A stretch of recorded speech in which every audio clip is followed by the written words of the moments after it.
Berniat amankan hajatan, Babinsa malah dihajar warga, badan terebok, 5 orang diciduk.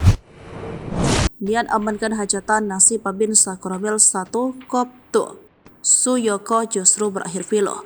Ia malah jadi korban pengeroyokan oleh sejumlah warga. Suasana saat itu semakin diperparah karena beberapa warga sudah dalam kondisi mabuk.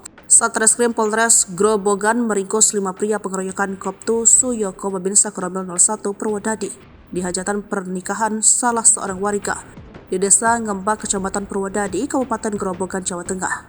Kasat Reskrim Polres Grobogan AKP Joko Haryono mengatakan kelima tersangka yang diamankan merupakan warga Desa Ngembak.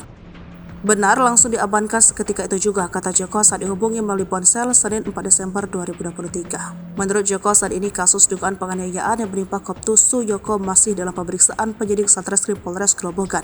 Terkait motif pengeroyokan tersebut, Joko belum bisa memberikan keterangan detail. Segera dirilis dan masih didalami, pukas Joko. Untuk diketahui, Koptu Suyoko Babinsa Koramil 01 Purwodadi dikeroyok preman saat melerai keributan di hajatan pernikahan salah seorang warga di Desa Ngembak, Kecamatan Purwodadi, Kabupaten Grobogan, Jawa Tengah. Video amatir yang merekam aksi penganiayaan itu viral di media sosial. Salah satunya diunggah oleh akun Instagram Jurnal Militer yang hingga Minggu 3 Desember 2023 malam sudah ditonton lebih dari 50.000 kali.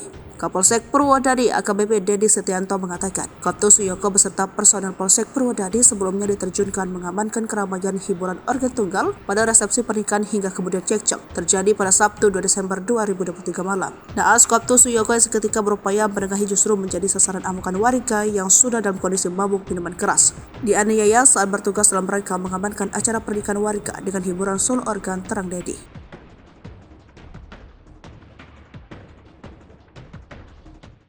Download Tribun X sekarang, menghadirkan lokal menjadi Indonesia.